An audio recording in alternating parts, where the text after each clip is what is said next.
धनगर समाज हा पिढ्यानपिढ्या शेळी मेंढी पालनाचा व्यवसाय करतो. आपले आयुष्य रानावनात घालवतो.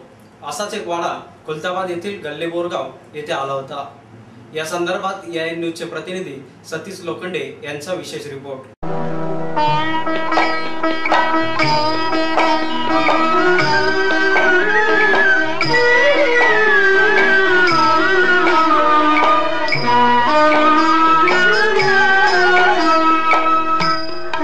संसार संसार जसा तवा चुल्यावर आधी हाताला चटके तेव्हा मिळते भाकर.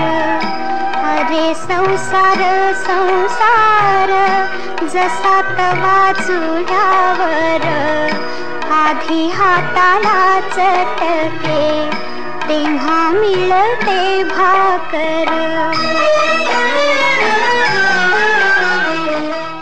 अरे संसार संसार जसा तवा चुल्यावर आधी हाताला चटके तेव्हा मिळते भाकर. अरे संसार संसार दोन जीवांचा विचार देतो सुखाला नाकार आणि दुःखाला होकार. अशा या बहिणाबाईंच्या काव्यपंक्ती खुलताबाद परिसरात आलेल्या नांदगाव येथील धनगरांच्या वाड्याकडे बघता आपोआपच ओठांवर येऊ लागतात. धनगर समाज हा पिढ्यानपिढी आयुष्यभर शेळ्या मेंढ्या पालनात रानावनात आपले उभे आयुष्य घालवतो. तरी या टिचभर पोटाची भूक भागवण्यासाठी आपल्या लहान सहान मुलांना उन्हातान्हात घोड्यावर बसून त्यांना भटकंती करावी लागते. असाच एक वाडा खुलताबाद तालुक्यातील गल्ले बोरेगाव येथे आला असता एआयएन न्यूजचे प्रतिनिधी सतीश लोखंडे यांनी त्यांच्यासोबत बातचीत केली. त्यांनी त्यांच्या आयुष्यातील विदारक चित्र डोळ्यासमोर आणले. त्यात ते सांगतात की आम्ही आमच्या वाडवडिलांपासून या व्यवसायात आहे. त्यात आम्ही आयुष्यभर भटकत असतो. त्यातच कुठे बरे वाटेल तर तेथे आमचा मुक्काम ठरतो. आम्ही असे फिरत असल्या कारणाने आमच्या मुलांना शाळेत शिक्षण घेणं तसं अवघडच. त्यात उपजीविकेसाठी असे फिरत असल्यामुळे मुले मोठी कधी होतात आणि त्यांची लग्नही अशाच परिस्थितीत होऊन जातात. आम्ही आमचा संसार आमच्या सोबत असलेल्या बैलगाडी आणि घोड्यावरूनच चालवतो. त्यात बकऱ्या, मेंढ्या, कोंबड्या, संरक्षणासाठी कुत्रे घेऊन मजल दर मजल प्रवास जीवन कुंठीत जातो. तसंच प्रल्हाद कोळकर हे पुढे सांगतात की त्यांचा मोठा मुलगा आणि मुलगी हे दोघेही गावाकडील आश्रमशाळेत शिकत आहे. त्यात गावाकडे वृद्ध आईवडील असतानाही त्यांच्याकडे गेले अनेक महिन्यांपासून जाणं होत नाही. त्याचबरोबर प्रल्हाद कोळकर यांनी त्यांच्या आयुष्यातले अनेक प्रसंग हे एआयएन न्यूजचे प्रतिनिधी सतीश लोखंडे यांच्यासोबत बोलताना सांगितले. तुम्ही हा जो मेंढी पालनाचा व्यवसाय करता हा कधीपासून करता? तरी मला झाले 20 वर्षे. आणि तुमचे परंपरागत व्यवसाय का? हा परंपरा म्हणजे तुमची वाडवडील? हा वाडवडील याच्यातच गेले. तुम्हाला काही अडचणी वगैरे येतात का या व्यवसायामध्ये? हेच पाण्या कांद्याची अडचण येते आम्हाला. कधी पावसामध्ये अडचण येते, कधी कधी नाही जागा भेटली तर आंबडदन राहणं पडतं. हे ते स्मशानभूमी? स्मशानभूमीत. कधी अशी वेळ आली का तुम्हाला की समजा अडचण वगैरे आली आणि तिथे खूप मोठ्या प्रमाणात तुम्हाला गैरसोयीला सामना करावा लागला? नाही, तसं काय वाटलं नाही अजून. बरं मग आता एकदम पुढं काय सांगता येणार नाही आम्हाला. तुम्हाला तुमच्या वाड्यामध्ये मुलं किती?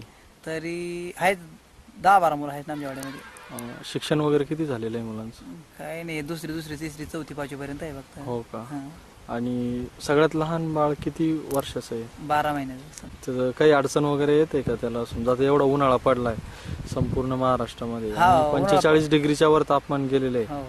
मग एवढा उन्हाळा वगैरे गांजला का तुम्हाला? मग गांजला ना, तर बरेच दवाखान्यात यायला त्याला जावंच लागलं ना. लय गैरसोय वगैरे होते? हा, लय गैरसोय होती ना.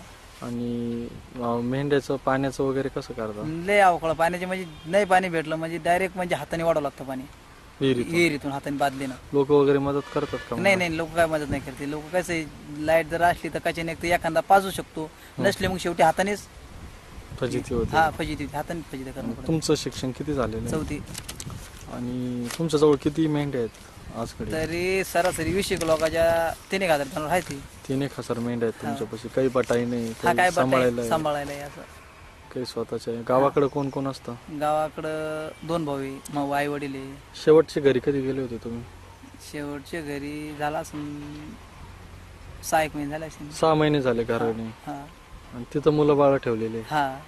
मग मुलं बाळांचं खाणं पिणं ते असंच. मग आता कोणी आता समाज भाऊ काय ती देते काय आणि काही असे लावले समजा आश्रमामध्ये टाकेले. आश्रमामध्ये टाकले. आश्रमामध्ये. आणि त्यामध्ये तुमच्या आई वडिलांनी हाच व्यवसाय केला होता? हा, हेच. तर तुमचा एवढा 25-30 जणांचा वाडा आहे. बर. ह्या वाड्यामध्ये समजा एखाद्या घडीला तुमचं घरच्यांचं कोणाचं दुखलं तर तुमची कशी परेशानी होती तेव्हा? इतकी बेकार परिस्थिती होती जाते तर आम्हाला माणूस भेटला नाही तर असं वाटतं पाखरू तरी जवळ करावा, तर पाखरू सुद्धा आमच्या जवळ येत नाही. अशी गंमत होती. इतकी परेशानी इतकी परेशानी होती म्हणजे. तुमचं लग्न कधी झालं होतं? 96 मध्ये. 1996 मध्ये. 1996 मध्ये. असंच झालं होतं का वाड्यावर? हा, असं वाड्यावर झालं. पाहुणे वगैरे वाड्यावरच बघायला? हा, वाड्यावरच जमलं? वाड्यावरच लग्न केलं असं.